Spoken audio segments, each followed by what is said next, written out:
Dentro das energias renováveis, vamos falar sobre energia solar.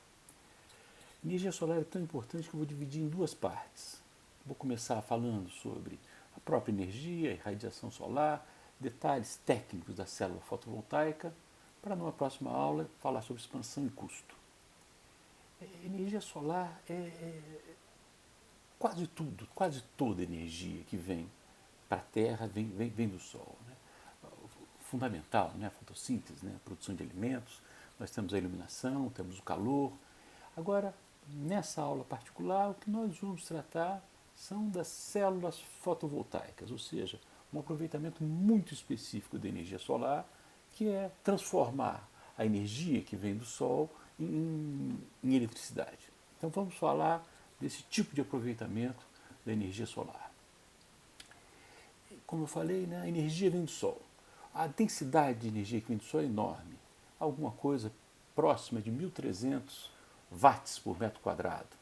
Essa quantidade, essa potência, densidade de potência, ela é atenuada por diversos fatores, em particular a atmosfera, né, a reflexão. E um ponto que é fundamental é a questão do ângulo de incidência. O ângulo de incidência, né, que evidentemente a Terra rodando em volta do Sol, tem horas em que o Sol está batendo, né, meio-dia, né, que é o horário mais importante de incidência.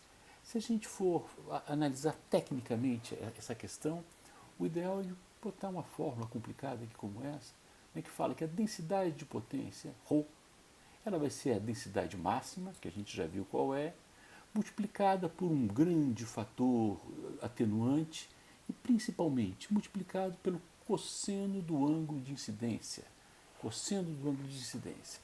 E aí, se eu traço o gráfico, então, se eu considero que esse fator todo aqui, sei lá, alguma coisa perto de 50%, eu traçar o gráfico, né, em função do ângulo de incidência, dessa densidade de radiação solar na Terra, vai me dar uma curva mais ou menos assim. Aqui, o ângulo de incidência é menos π sobre 2, aqui o ângulo é zero, π.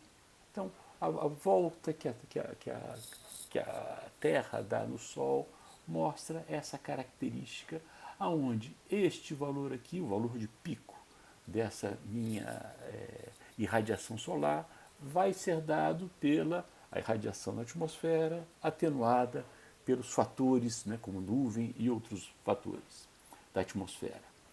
Então, aqui a gente já tem uma questão importante, talvez a mais importante, da produção de energia solar, que é a intermitência.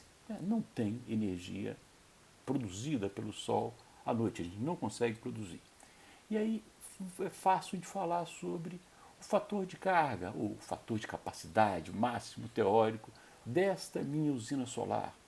Se eu considero então que a minha potência, ou a densidade de potência, a potência máxima vezes aquele ângulo, eu sabendo que à noite essa potência é igual a zero, eu preciso integrar o valor, dessa expressão de menos π sobre 2 até π sobre 2, ou seja, das 6 da manhã às 18, e a gente obtém então que o valor médio da potência, teórico, seria o valor máximo, né, que é o valor da atmosfera atenuado, dividido por π.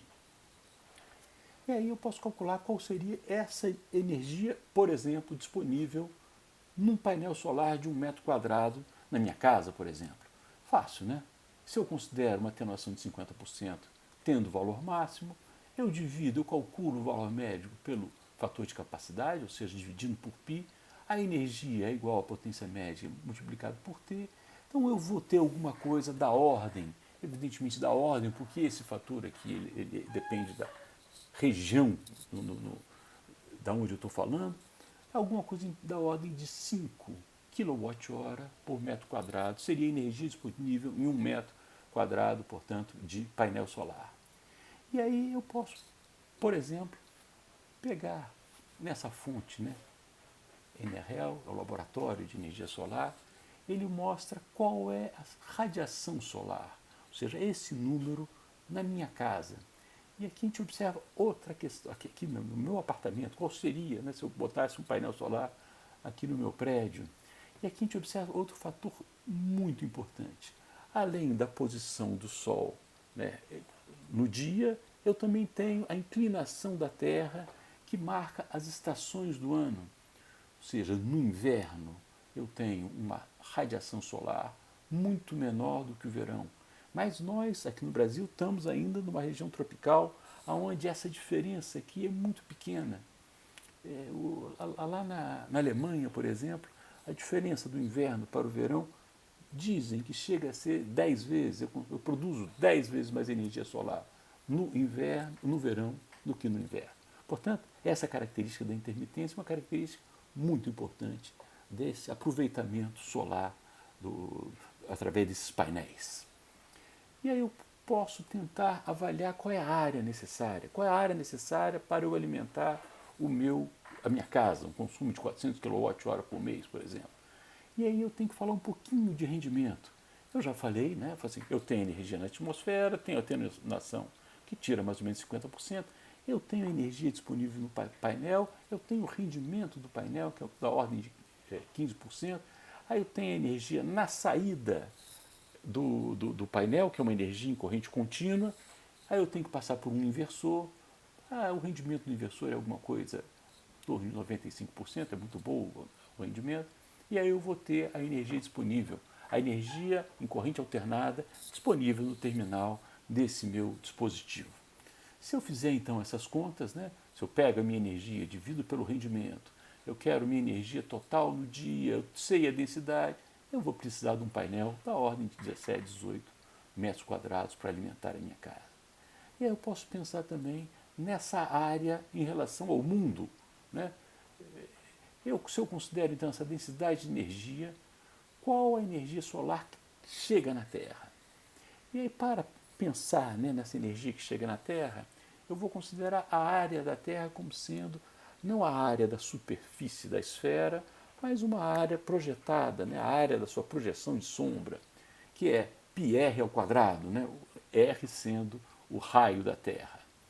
Se eu fizer essas contas, né, calculo a área, tenho a densidade de energia, multiplico pela área e boto em hexajoule, a gente observa que em um dia eu terei alguma coisa próxima de 4 vezes a energia primária consumida no mundo. Vocês lembram, né, que a gente falava de 600 hexajoules a energia primária do mundo. Então a energia solar que chega na Terra é muito grande. Eu posso fazer uma outra conta pensando só na energia elétrica. Né? Qual é a área para alimentar, por exemplo, para o nosso consumo de 2019? E fazendo as mesmas contas, mas agora levando em consideração o rendimento, ou seja, não é a energia que chega no painel, é a energia que sai do painel, a gente observa que eu preciso de uma área da ordem de 0,1% para alimentar ou para suprir toda a energia que foi consumida em 2019 no mundo. A gente vê que há uma enorme possibilidade, né, da energia solar, principalmente, como a gente vai ver a seguir, pela expressiva redução nos custos. Vamos falar um pouquinho da parte técnica.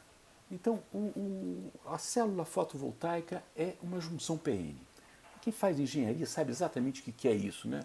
É um silício dopado. Eu boto elétrons, outros eu tiro elétrons, então fica um elétron solto, um buraco, né, nos tipos de fósforo, ou quando eu dopo o silício com fósforo, ou quando eu dopo o silício com boro. E essa junção PN ela é usada como diodo. Um diodo é um componente elétrico onde, quando eu polarizo diretamente, ele se comporta como curto-circuito, quando eu polarizo ele inversamente, ele se comporta como circuito aberto. Tecnicamente, então, uma junção PN, e aí ele tem essa característica. Se eu boto a tensão positiva daqui para cá, a corrente passa, se eu boto ao contrário, a corrente não passa. Acontece que esse diagrama, né, esse diagrama que diz que se V for menor do que zero, I será igual a zero, se I for maior do que zero, V igual a zero, ele é um diagrama simplificado. Na verdade, quando I é maior do que zero, V não é rigorosamente zero. Aparece uma tensãozinha residual, e essa tensãozinha residual pode ser facilmente calculada pela equação de Scott. Um nome super complicado, equação razoavelmente complicada, aonde eu conheço as constantes e botando essa expressão numa planilha, a gente obtém uma coisa como isso. O que essa curva quer dizer?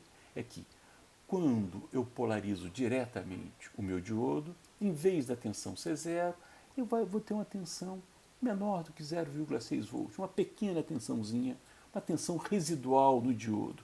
E é essa tensão residual do diodo que produz a minha célula fotovoltaica. Então aparece essa tensão que eu vou aplicar na carga, e a fonte de energia, evidentemente, é o Sol.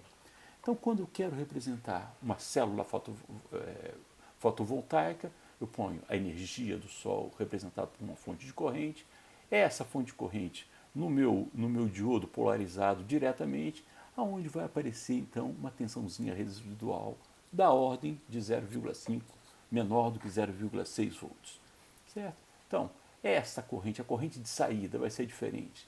A diferença entre a corrente da fonte e a corrente do diodo é esse S é uma função não linear da radiação, e a tensão na carga, como foi dito, essa tensão residual do diodo.